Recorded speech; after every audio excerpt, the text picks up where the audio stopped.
우리 한번 좌우 앞에 있는 친구들과 인사 나눌까요? 메리 크리스마스. 네, 벌써 다음 주면 성탄절이죠. 벌써 시간이 너무 빨리 갑니다. 맞죠? 제가 세강교회 부임하게 돼서 여러분들을 만난 게 벌써 1년이 넘었어요. 1년 동안 참 많은 일들이 있었고 또 여러분들과 함께하는 시간들이 참 행복했는데 어떻게 이렇게 1년이 훌쩍 너무 빨리 지나간 것 같아요. 여러분들의 삶의 예배가 그리고 교회가 그리고 여러분 서로가 그리고 목사님이 여러분 가운데 또 힘이 되고 그 무엇보다 예수 그리스도가 여러분 삶의 중심이 되기를 소망하는 바람으로 오늘도 말씀을 전하고자 합니다. 올해 한번 설교 제목을 읽어볼까요? 시작. 여자의 후손 예수 그리스도. 네, 다시요. 시작. 여자의 후손 예수 그리스도. 네, 여자의 후손 예수 그리스도란 제목으로 함께 말씀을 나누고자 합니다. 아까 말했듯이 다음 주는 성탄절이에요. 성탄절 한 주 전인 오늘 예수님께서 이 땅에 오셔야만 했던 그 이유에 대해서 우리가 함께 나누고자 합니다. 특별히 우리 제자훈련을 하고 있는 친구들은 이 내용에 대해서 많이 들었을 거예요. 제가 계속 강조하고 이것이 복음이다. 이 말씀을 우리가 꼭 알아야 된다라고 했는데 혹시 제자훈련 때 들었지만 또 까먹었을 수도 있고 또 가물가물해질 수 있는 이 말씀을 다시 한번 이 시간을 통해서 알게 되길 바라고 그 외에 우리 모든 중고등부 친구들도 그리고 선생님들도 이 말씀을 통해서 또 힘을 얻고 예수 그리스도의 그 복음을 다시 한번 생각하게 되는 은혜의 시간이 되기를 소망합니다. 먼저 이 창세기 3장 15절 말씀을 다시 한번 읽어볼게요. 3장 15절 말씀 다시 한번 읽어볼까요? 시작. 내가 여자와 원수가 되게 하고 내 후손도 여자의 후손과 원수가 되게 하리니 여자의 후손은 내 머리를 상하게 할 것이요 너는 그의 발꿈치를 상하게 할 것이니라 하시고. 아멘. 이것을 복음이라고 하는데 이 3장 15절 창세기 3장 15절 말씀을 복음이라고 하는데 그 앞에 두 원신할 때 그 원신이요. 예전에 가장 태초에 가장 시초에 전해진 복음이다 해서 원시복음이에요. 복음은 복음인데 씨앗의 형태입니다. 마치 재경이가 화분이 있어서 씨앗을 뿌려요. 근데 이 씨앗은 꽃이나 줄기나 이파리가 없지만 언젠간 반드시 그게 식물이 um이 트고 그 다음에 이게 자라서 나중에 꽃이 필 거라는 것을 알죠. 하지만 씨앗의 형태는 아직 너무 작고 보잘것없고 눈에 보이지 않을 정도로 보잘것없이 보이는 것이 이 씨앗의 형태입니다. 그런데 이 창세기 3장 15절 말씀이 마치 언뜻 보면 씨앗의 형태라서 이게 복음인가? 이게 왜 복음이지? 라고 알아듣기 조금 힘들 수 있다는 거죠. 여러분 근데 복음이 뭐죠? 그래서 목사님이 복음에 대해서 말을 하는데 복음이 뭘까요? 우리 오랜만에 나온 윤호 허공을 열심히 쳐다보고 있었지만 걸렸어. 제발 나만은 이런 눈빛으로 앞만 보고 있었지만 걸렸어요. 자, 복음이 뭘까? 뭐라고? 다시 크게. 사랑. 사랑. 사랑 맞죠? 좋아요. 상당히 추상적이지만 그래도 좋습니다. 우리 나 지금 눈 안 쳐다보는 애들만 고를까 하고 있는데 갑자기 열심히 쳐다본다 이러니까 갑자기 우리 주영이 전주영 우리 회장 복음이 뭐야? 말씀. 복음은 말씀이다. 조금 더 구체적으로 말해봐. 사랑, 말씀 이렇게 한 단어로 자꾸 추상적으로 말하지 말고. 자, 말씀인데 무슨 말씀? 복된 말씀 맞죠? 맞아요. 복된 소식, 복된 말씀 맞습니다. 골로새서 2장 13절 한번 찾아봅시다. 우리 골로새서 2장 13절. 골로새서 어디 있는지 알죠? 어디예요? 빌골살 신약에 있어요. 빌립보서 다음에 있습니다. 2장 13절 말씀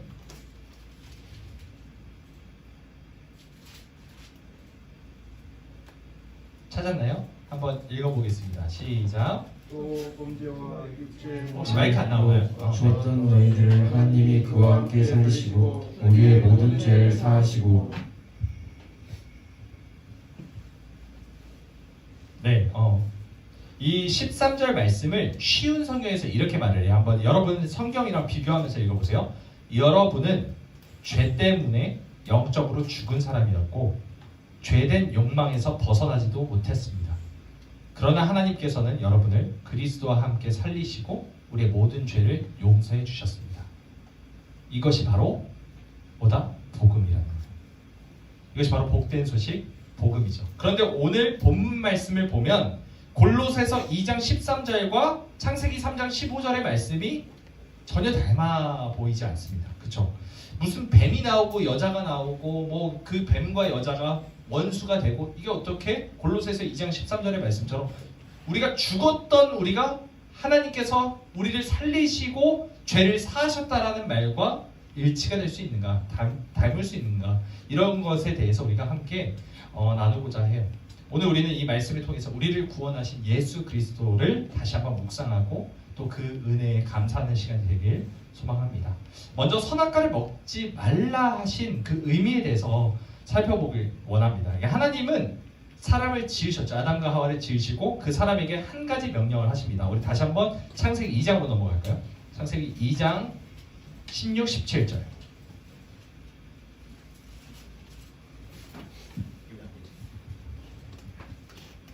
자, 16, 17절 한번 읽어주세요. 시작. 여호와 하나님이 그 사람에게 명하여 이르시되 동산 각종 나무의 열매는 내가 임의로 먹되 선악을 알게 하는 나무의 열매는 먹지 말라. 내가 먹는 날에는 반드시 죽으리라 하시니라. 네, 이것이 바로 하나님께서 아담과 하와에게 사람에게 명령하신 한 가지 명령이었어요. 하나님의 명령을 한번 보세요. 선악을 알게 하는 나무의 열매는 먹지 말라. 먹으면 어떻게 된다? 그냥 죽는다? 그냥 죽는다인가요? 반드시 죽는다입니다. 반드시 필히 절대적으로 죽는다는 거죠. 선악과를 먹으면 죽는다. 끝. 아주 단순해요. 아주 심플합니다. 왜 죽는다는 이유에 대해서는 설명하지 않아요. 선악과가 뭐 독이 있어서 죽는다는 것인지 아니면 내 말 안 들으면 너 죽을 줄 알아 이런 식으로 협박을 하시는 건지 그것도 아니면 무엇인지에 대한 어떤 친절한 설명이 없어요. 그냥 단순히 명령하시죠. 먹으면 반드시 죽어. 그러니까 먹지 마. 이렇게 말씀하시는 거예요. 하나님은 왜 그냥 설명하지 않으시고 단순하게 설명 없이 명령만 하셨을까요? 무뚝뚝하고 불친절해 보이죠. 그리고 일방적이고 권위적인 분처럼 보이는 것처럼 보여요. 오해가 될 만한 모습입니다. 하지만 그렇게 하나님께서 무뚝뚝하고 불친절하고 일방적이고 권위적인 분이기 때문에 이렇게 말씀하시는 걸까요? 그렇지 않겠죠. 신명기 8장 2절은 이렇게 말씀합니다. 내 하나님 여호와께서 이 40년 동안에 내게 광야길을 걷게 하신 것을 기억하라. 이는 너를 낮추시며 너를 시험하사 내 마음이 어떠한지 그 명령을 지키는지 지키지 않는지 알게 하려 하심이라. 우리 한번 같이 신명기 말씀 찾아봅시다. 다시 한번 읽어봅시다. 신명기 8장 2절 말씀이요. 신명기 8장 2절. 오늘 좀 성경을 많이 찾으려고 해요.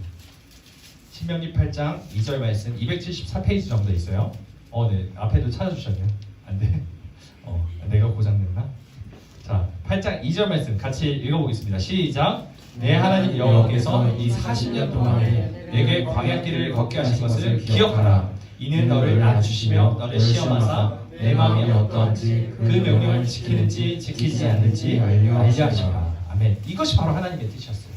하나님이 선악과를 만드신 것은 아담으로 하여금 아담이 자유의지, 즉 아담 스스로가 선택할 수 있는 권한을 얻게 하시기 위한 거였죠.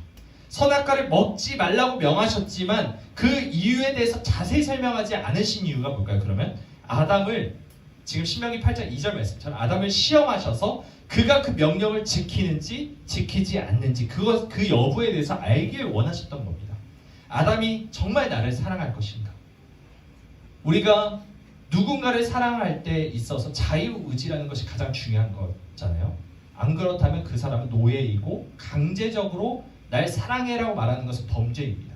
그러니까 하나님은 범죄를 하길 원하신 것이 아니었죠. 폭군으로서 압제를 하길 원하셨던 것도 아닙니다. 사람으로 하여금 하나님을 사랑하는 신용을 하길 원하셨던 게 아니에요.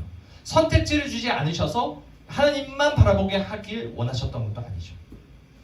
그런데 어느 날 이 선택권이 인간에게 부여된 다음 그 어느 날 에덴 동산에 누가 나타나죠? 뱀이 나타납니다. 그리고 아담의 아내 하와를 유혹하죠. 하나님은 분명 선악과를 먹지 말라고, 그것을 먹는 날에는 너희가 반드시 죽을 거라고 그렇게 말씀하셨죠. 하지만 뱀은 이 말씀과 완전히 반대되는 말을 합니다. 우리 창세기 3장 4절 5절 읽어보겠습니다. 창세기 3장 4절 5절. 자, 읽어볼까요? 시작. 뱀이 여자에게 이르되 너희가 결코 죽지 아니하리라. 너희가 그것을 먹는 날에는 너희 눈이 밝아져 하나님과 같이 되어 선악을 알 줄 하나님이 아십니다. 자, 그래서 지금 보면은 하나님은 뭐라고 말씀하세요? 먹지 마. 먹는 날에는 반드시 죽을 거야. 뱀은요? 먹어. 먹으면 누가 된다? 어떤 존재가 된다? 하나님과 같이 신적인 존재가 된다. 자, 완전히 반대되는 말입니다. 먹지 마. 먹으면 죽어. 먹으면 하나님처럼 돼. 완전히 반대된 말을 지금 하나님과 뱀이 하고 있는 거예요. 자, 잘 기억하세요. 하나님과 뱀의 지금 말이 완전히 대치되고 있다는 것을. 이 두 메시지 사이에서 하와는 고민을 하기 시작합니다. 뭐가 옳지? 나는 뭘 따라야 되지? 뭘 믿어야 되지? 이런 구도가 형성되는 것만으로도 하나님의 어떤 분이신지를 알 수가 있죠. 하나님은 이 구도를 형성하지 않을 수 있었어요. 그냥 뱀의 말 자체를 듣지 않게 할 수 있도록 원천 봉쇄를 할 수가 있었죠. 죄를 짓는 그 모든 행위를 불가능하게 하실 수도 있었건만 굳이 선악과를 만드셔서 하와로 하여금, 아담으로 하여금 선택할 수 있는 권한을 주셨어요. 이것을 보았을 때 하나님은 둘 중에 한 분입니다. 그냥 생각이 없는 어리석은 자이든지, 두 번째, 너무 사람을 사랑하셔서 어리석기로 작정하셨는지, 둘 중에 하나죠. 너무 바보 같은 일이에요, 이건. 분명히 하나님의 말보다 뱀의 말이 더 달콤하잖아요. 먹으면 죽어 라는 말을 누가 듣고 싶어요? 하나님처럼 돼, 신적인 존재가 될 거야 라는 말에 귀 기울일 게 뻔히 보이잖아요. 그런데 하나님은 인간을 너무 사랑하셨어요. 세상을 지극히 사랑하셔서 그래서 이렇게 하기로, 어리석기로 작정하신 겁니다. 하나님은 절대 우리를 함부로 대하시는 폭군이 아니에요. 그랬다면 아예 선악과 자체를 만들지 않으셨겠죠. 아담 하와에게 선택권 자체를 주지 않으셨을 겁니다. 여러분에게도 여러분 인생 가운데 수많은 선택을 할 수 있는 것도 하나님의 은혜라는 것을 꼭 기억하길 바라요. 여러분이 죄를 선택할 수 있는 것도 하나님이 허용하시지 않았다면 그것조차 못했어요. 여러분이 하나님께 불순종하는 것도 어떻게 보면 하나님의 은혜 안에 있다는 거예요.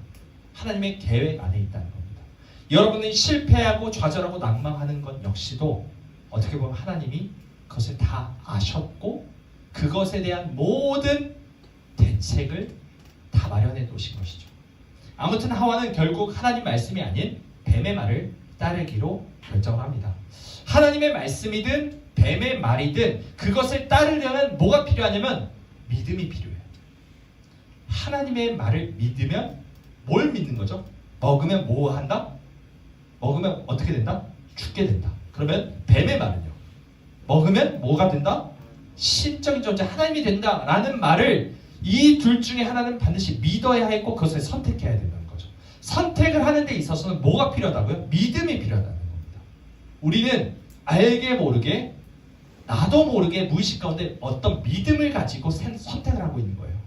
여러분은 하나님의 말씀에 순종을 하는 것도 믿음이고 하나님의 말씀을 믿기로 작정하는 것이고 혹시 그것을 따르지 않기로 작정했다면 또 다른 어떤 믿음을 세상이 주는 어떤 믿음을 그것을 믿고 선택하고 있다는 것입니다. 그러니까 우리는 항상 우리의 행동 가운데 어떤 믿음이 있는지를 생각해 봐야 한다는 거죠. 하와는 뱀의 말을 믿기로 했고 그 말에 자신의 운명을 걸어버립니다. 하와는 결국 뱀의 손을 잡았죠. 그리고 선악과를 먹고 뱀과 한 편이 되었습니다. 결국 하와는 하나님을 버렸어요. 하나님을 배반했어요. 그리고 남편 아담에게도 선악과를 주게 했고 그리고 아담도 역시 그 반역에 가담을 하죠.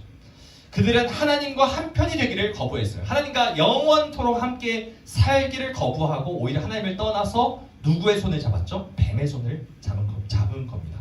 이제 뱀과 한 배를 타게 된 거예요. 뱀의 말이 참말이었을까요? 거짓말이었을까요?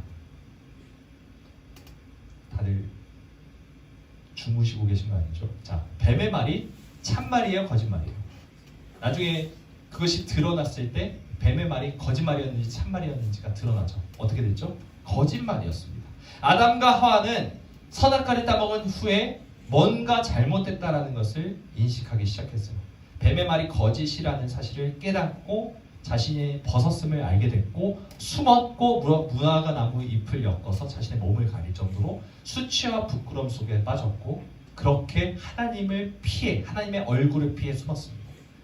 자, 그래서 창세기 11장 3장 11절 한번 읽어볼까요? 창세기 3장 11절 말씀입니다. 시작. 이르시되 누가 너의 벗었음을 내게 알렸느냐? 내가 내게 먹지 말라 명한 그 나무 열매를 내가 먹었느냐? 하나님께서 나타나셔서 아담과 하와에게 그렇게 물어보셨을 때 아담과 하와는 하나님의 그 물음에 뭐라고 답했죠? 죄송합니다. 제가 잘못했어요. 다시는 그러지 않을게. 하나님 한 번만 기회를 더 주세요. 제가 죄인입니다. 용서해 주십시오. 라고 했나요?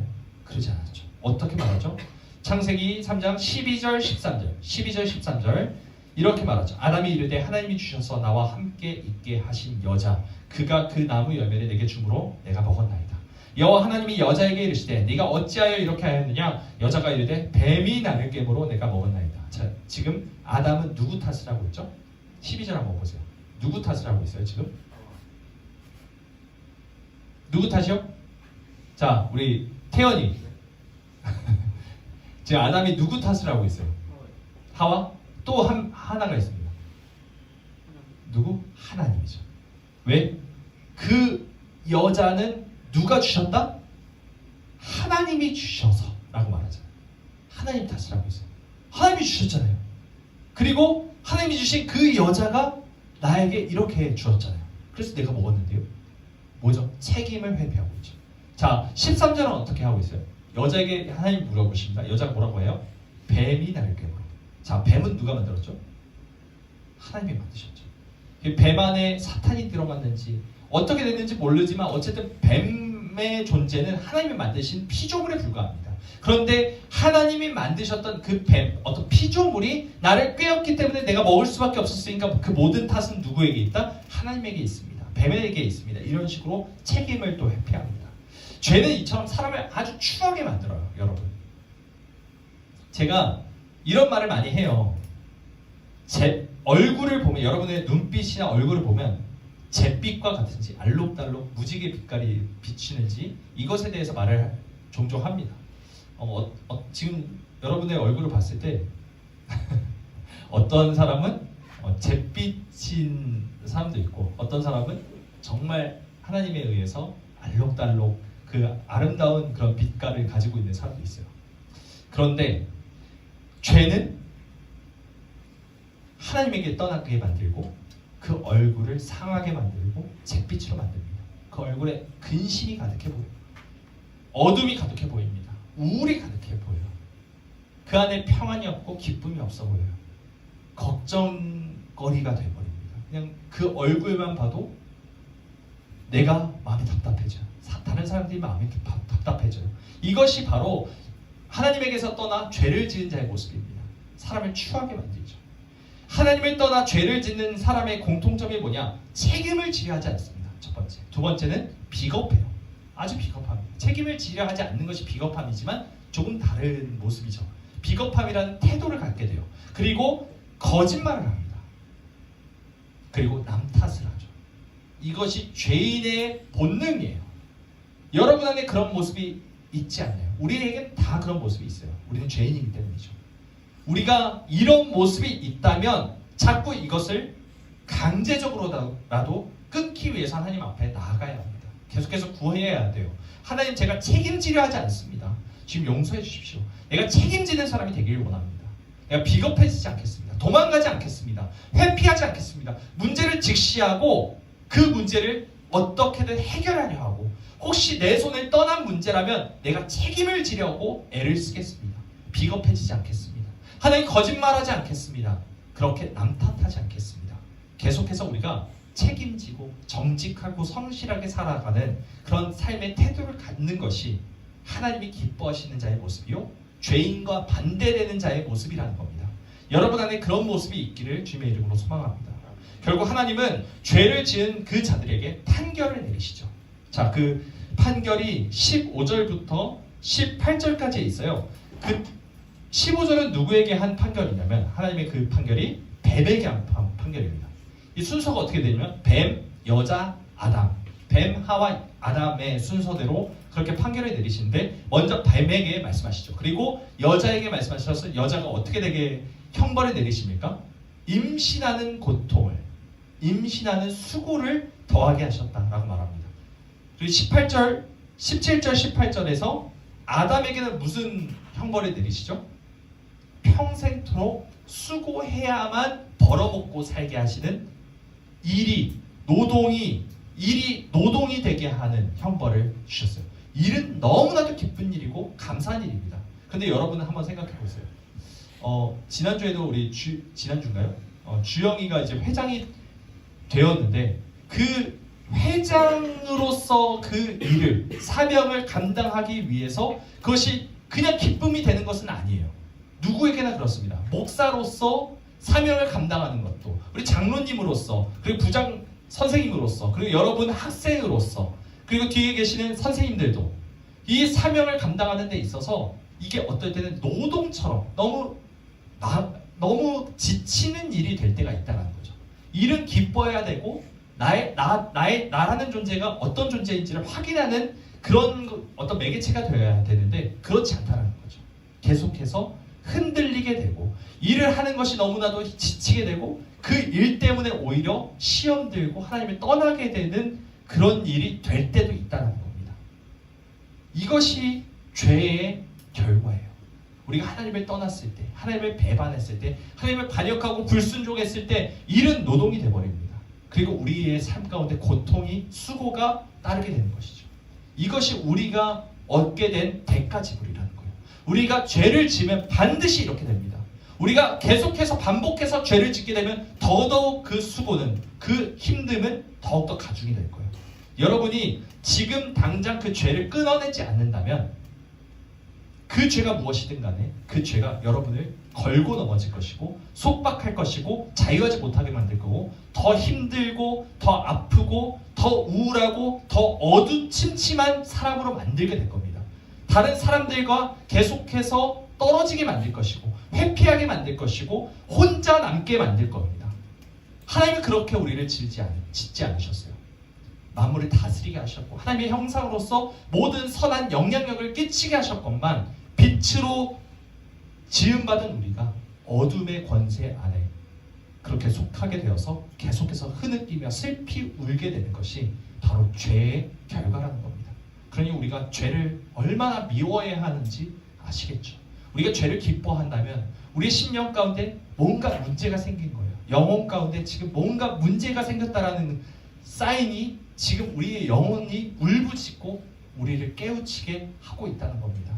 우리의 양심을 계속해서 하나님의 말씀이 두드릴 때 여러분 그냥 그것을 흘려 넘기지 마시고 반드시 그 말씀을 받아내시길 바랍니다. 그리고 믿고 순종함으로 그 죄에서 벗어나게 해달라고 하나님께 구해야 합니다.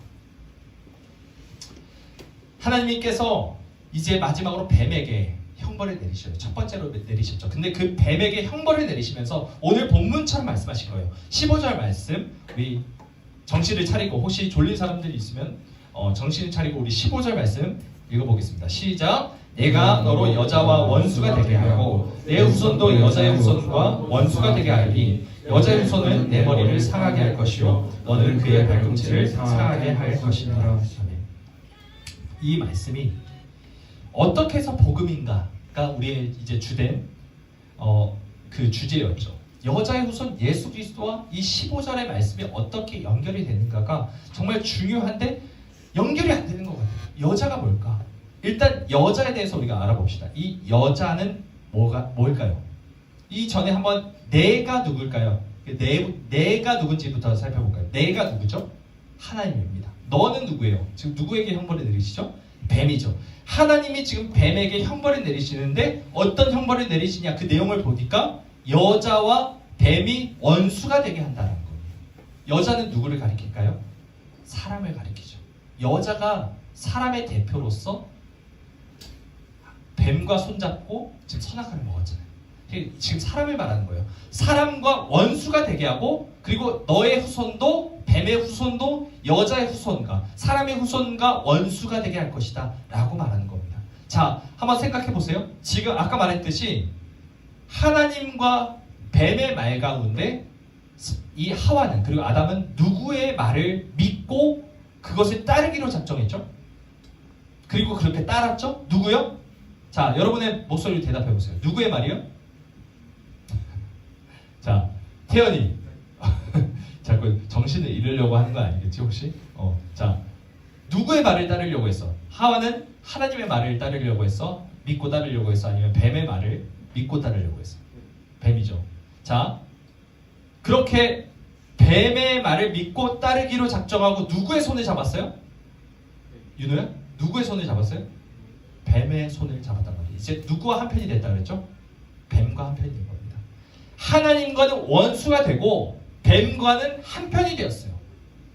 그런데 지금 하나님께서는 누구를 원수가 되게 하겠다? 누구와 누구 사이를 갈라놓겠다? 여자와 사람과 뱀의 사이를 다시 한번 갈라놓겠다라고 말씀하고 있는 거죠.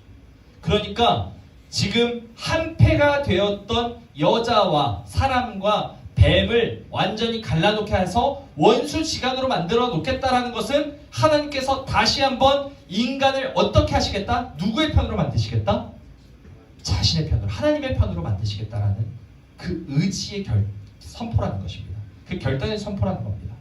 이 여자의 후손 역시도 마찬가지입니다. 여자의 후손과 뱀의 후손도 원수가 되게 하겠다. 근데 이 여자의 후손이 누굴까요? 이것을 이제 구약시대 모든 사람들은 다 이 여자의 후손이 누굴까? 여자의 후손이 누굴까? 언제 이 일이 일어나게 될까라고 고민을 했어요. 그런데 이 여자의 후손이 뭘 하느냐?